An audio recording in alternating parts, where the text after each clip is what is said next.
জি, আমার নাম মোহাম্মদ ইমরান হোসেন। আমি টঙ্গীতে থাকতাম। আর টঙ্গী কলেজে ভর্তি হয়েছিলাম ইন্টার ফার্স্ট ইয়ারে।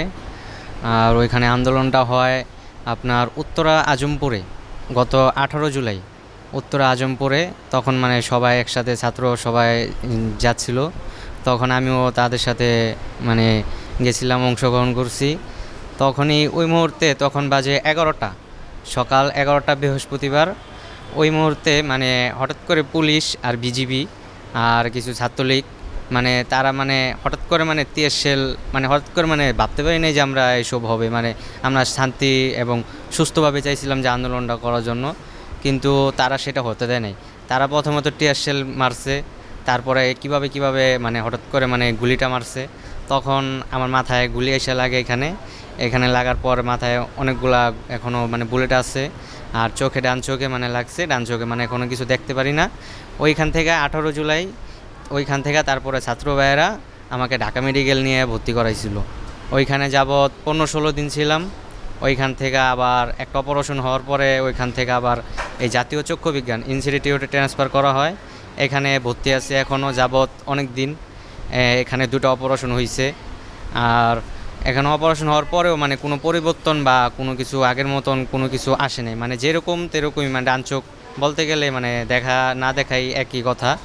ডাক্তাররা ভালো মন্দ খারাপ কিছু বলে না, সেটাও বলে না যে এটা ভালো হবে কি হবে না, যে এটা আরও কোনো কিছু আছে কি না, শুধু দেখা, চোখ দেখা চলে যায়, আর কিছু না।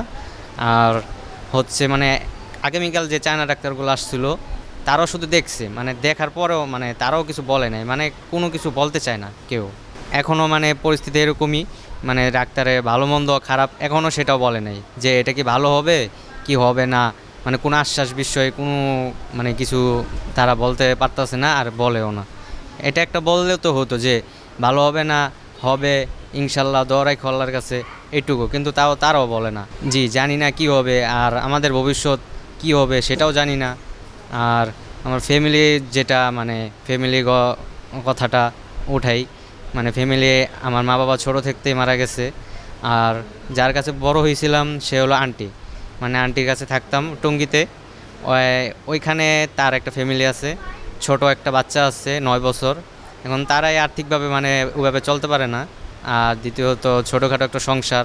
আর চাই না যে আমি ওইখানে যাই মানে তাদের উপরে আরও বোঝা হইয়া দাঁড়াই। এখন ওই তারাই কিভাবে চলবে, আর আমিও মানে তাদের উপরে বোঝা হইয়া যদি যাই তাহলে আমার কি অবস্থা হবে। আর এই মুহূর্তে আমার এই অবস্থা হয়েছে, মানে তেমন ওই জায়গায় আন্টিও দেখতে আসে না, কেউ আসে না এখন আর। মানে একাই মানে মেডিকেলে, এখানে মানে মেডিকেলে একাই বসে একাই আছি। আর মাঝে মাঝে ছাত্র ভাইয়েরা আসে, হঠাৎ হঠাৎ কেউ আসে, আইসা খোঁজ খবর নেয়, এভাবে চলে যায়।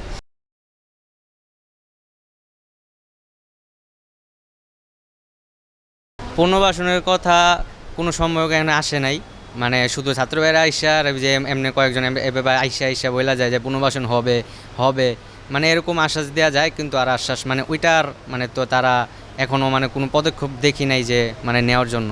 আমাদের জন্য এটাই উচিত যে মানে যারা আহত হয়েছে, যাদের কেউ নাই, মা বাবা নাই, তারা মানে একটা নিজে কর্মস্থলে তো কর্ম করে খাইতে পারে, একটা পুনর্বাসনের ব্যবস্থা, এরকম একটা সরকারের কাছে আশাবাদী। কিন্তু তারা এখনও কোনো এটার কোনো পদক্ষেপ নেয় নাই। হ্যাঁ, চায়না থেকে ডাক্তার আসছে, আইসা দেখা শুধু গেছে, কিন্তু ওইটার পদক্ষেপ এখনও হয় নাই।